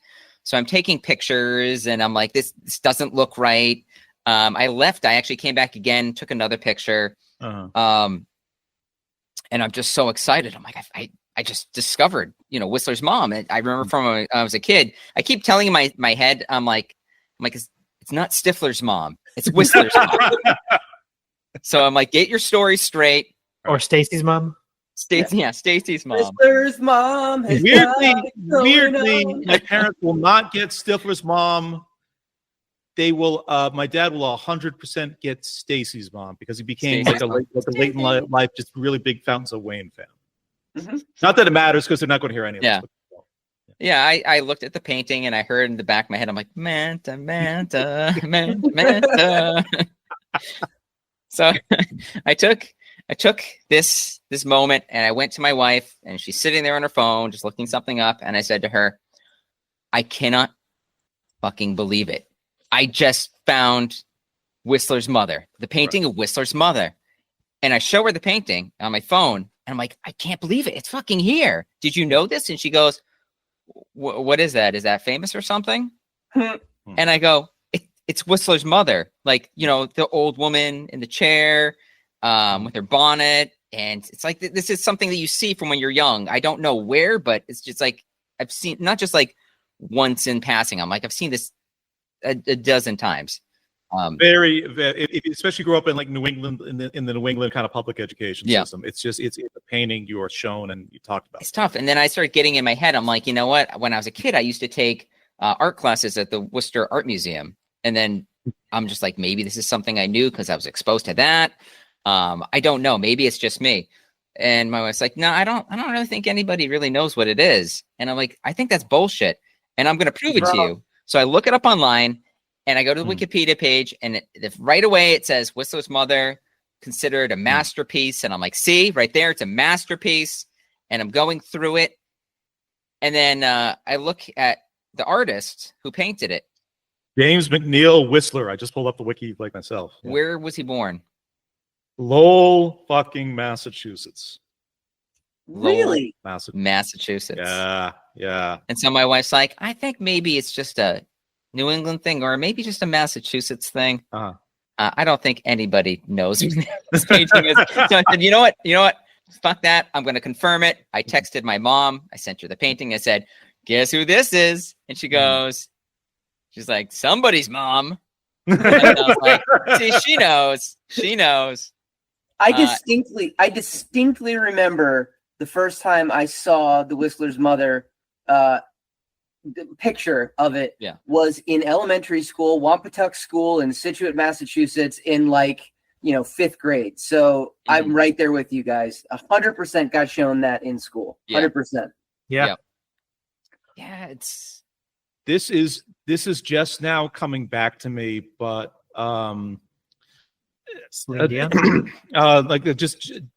it was either like a pre or post COVID trip, but I was in Tokyo, and my girlfriend took me to a shunga exhibit, which is kind of Japanese like erotic art, and was in like a very, very kind of like a very sort of small size museum, kind of like in a weird kind of very beautiful but slightly kind of inaccessible kind of part of Tokyo near some parks and like a very, very, very famous hotel. But I'm thinking about this right now, and as Eric has seen the original Whistler's mother now, I'm just remembering I have actually seen the original Dream of a Fisherman's Wife, which Hideko was actually reinterpreted into like over the course of like the Handmaiden's Tale. Wow, interesting. Yeah, that's the very famous painting of the Japanese woman sleeping, and she's been kind of beset upon by like a very amorous octopus. Very well known. Like you recognize it immediately. Like if you did blue earrings, right? Correct. Yeah, the Handmaiden movie, not Handmaiden's Tale. Yeah. Okay. Yeah. But I loved it. I thought it was great. The food was amazing. Eiffel Tower. It was my last day. Thumbs up. It's just fucking bananas. Eiffel Tower really entertaining. Like I was surprised how interesting it ended up. I only did, it was 4 days, 4 nights. I think that was ample amount of time to experience Paris. If I had stayed longer than that, I don't know, I might feel differently. But I also feel like I could have spent probably another few days just going to look at the Louvre. Although the Louvre, I will say this, disclaimer, it's like 80% like paintings of like Jesus and all the awful shit they do to the Jesus. I took I took 2 pictures of Jesus. I had one where Jesus was eating dinner and he looked like he was having a good meal. And I was like, okay, they let him eat. He's not just sitting there like fending off the wolves. He's having a good feast. And kind of has like a last known photo kind of vibe. Last known photo, right? And then the other one I took was a picture of him. He's running. He's being chased by a giant cross. And this random hand is reaching in to like towards him and just grabs his hair and is pulling it. And he just has like a moaning face and 2 single tears coming down his cheeks. And I'm like, they got you, bitch. They got you. You see how they were right on his ass with that giant cross. They're like, yeah, I got him. Grab him by the hair. That's the trick, boys. My first experience in like Paris was really kind of like a bizarre and kind of mixed bag, because it was so much fun like the first week, but then the volcano in Iceland went off, and in kind of retrospect, it was like a relatively it was an inconvenience more than like anything else. But like people were sort of talking at the time, what if this permanently kind of shuts down European airspace?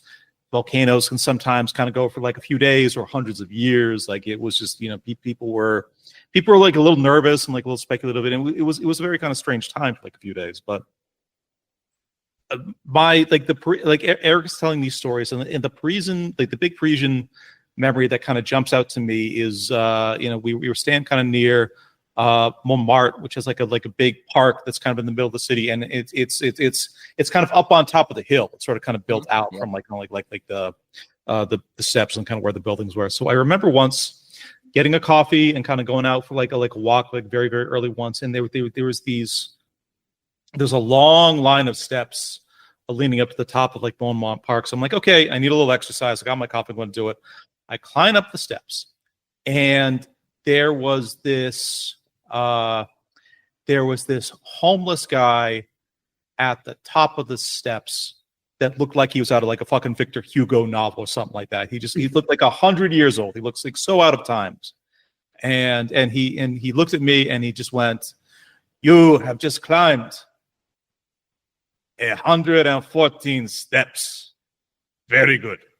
And then he turned and literally like walked off into the fucking bushes. Nice. He didn't even say bonjour. He's like, excuse me, sir. Do you know the origin du monde? You mean Le Chat Noir? It's like, it is black and scary there. This guy. By the way, if you go to the gift shop of the Orsay, they got a nice big poster of it that you can buy. I heard somebody ask for the poster and they said, "Oh, sorry, monsieur, it's all sold out. It's been sold out for months." Right. We have the postcards at the refrigerator magnets. Would you like a Renoir? He's like, I don't like him chubby. So that was episode 46, Rebels Without a Pod. Gentlemen, that was a lot of fun. Any closing thoughts before we sign off? Nothing here. Nothing here. Yeah. Just So Bonjour. much travelogue. Yeah. More Korean films. More Korean films, 100%. Or Yeah. Or more scissoring. more scissoring. Wait. I got this for Johnny. Ready? I don't have scissors we nearby, but I do have a lobster claw grabber. That's my kids. Okay. Nip. There we go. Don't go to that basement, kids. Mr. Krabs has got a little treat for you. Yeah, hold me back, boy. We're fucking done. See you all next week. All right. See you next week. Bye. Bye, guys. Bye.